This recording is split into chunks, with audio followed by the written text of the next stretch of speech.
Tonight, a Fox 35 News exclusive. For the first time, George Zimmerman's father sits down for a television interview. What he says happened the night Trayvon Martin was shot and killed. It's my understanding that Trayvon Martin got on top of him and just started beating him. And what's happened to his family since. You're going to die now, or you're going to die tonight. You'll see it only on Fox. And good evening. It has been 1 month and 2 days since Trayvon Martin was shot and killed after an encounter with George Zimmerman. In that time, Zimmerman has become a man hated by many. Tonight, for the very first time, his father, Robert, is going on television in his son's defense. Valerie Boy is live in our newsroom right now after spending much of the day with Mr. Zimmerman. Val? Hi, Tracy. Well, 64-year-old Robert Zimmerman says after more than a month, he finally decided to speak out for his son. He says the police told him not to say anything, but he felt his son was being portrayed the wrong way. Zimmerman tells us he and his family have gotten thousands of death threats. He asked us not to show his face as he explains what happened the night his son shot and killed Trayvon Martin. George was going to the store.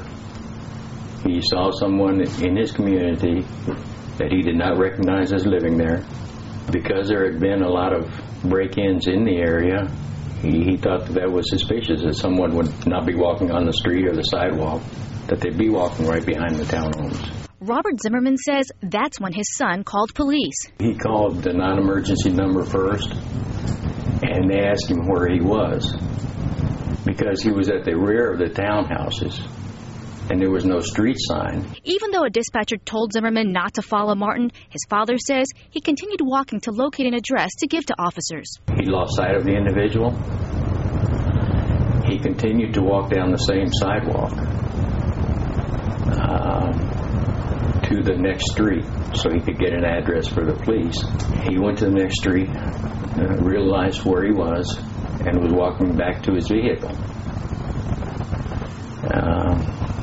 It's my understanding that at that point, Trayvon Martin walked up to him, asking, "Do you have a problem?" George said, "No, I don't have a problem," and started to reach for his cell phone.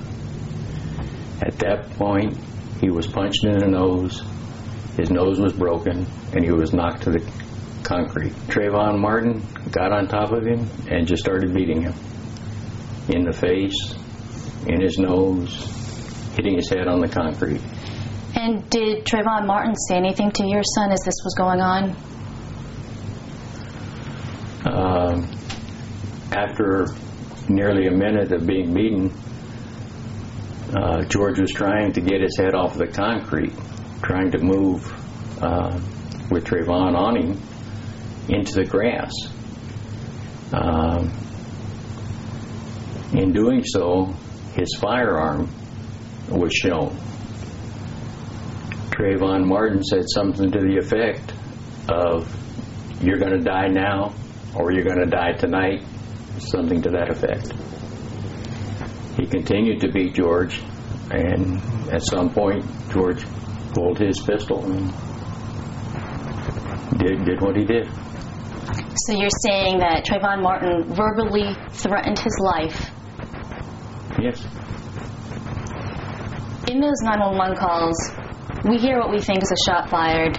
Then you hear, "Help, help, help," and then another shot fired. Tell me, what was that first sound? First sound, well, one of the sounds was a door closing. It's my understanding that the police have substantiated that. There was one bullet missing. Everyone heard one shot, except for the attorneys involved. And what about the screaming, "Help, help, help"? All of our family, everyone that knows George, knows absolutely that that is George screaming. There is no doubt in anyone's mind. If you can hear the screaming, why can't you hear Trayvon Martin using those verbal threats? I don't know. I don't know at what point he said that. Initially, when the Martin family got on and said that was their son, I thought, well, they're grieving parents. the recording might not be that good, but when I heard the recording, there was no doubt in anybody's mind that that's George yelling for help. So what about the girlfriend of Trayvon Martin saying he was being followed while they were on the phone and that Zimmerman attacked Martin? I don't believe that happened. I don't believe she was on the phone with him, and I find it very strange with the publicity involved in this that all of a sudden after 3 weeks someone would remember that they were on the phone. I believe the FBI and others investigating this will find that that did not happen. Zimmerman says his son suffered a broken nose and injuries to his head. Well, currently he's not dealing with it well. I don't know if his injuries are physical or mental, or but he's not in good shape. This former judge and Vietnam vet never had to deal with anything like this. Seeing the president, the NAACP, and others react hasn't been easy. And how does this all make you feel, going through this? Unimaginable. Tough was being in Vietnam and other things in my life. This is just way beyond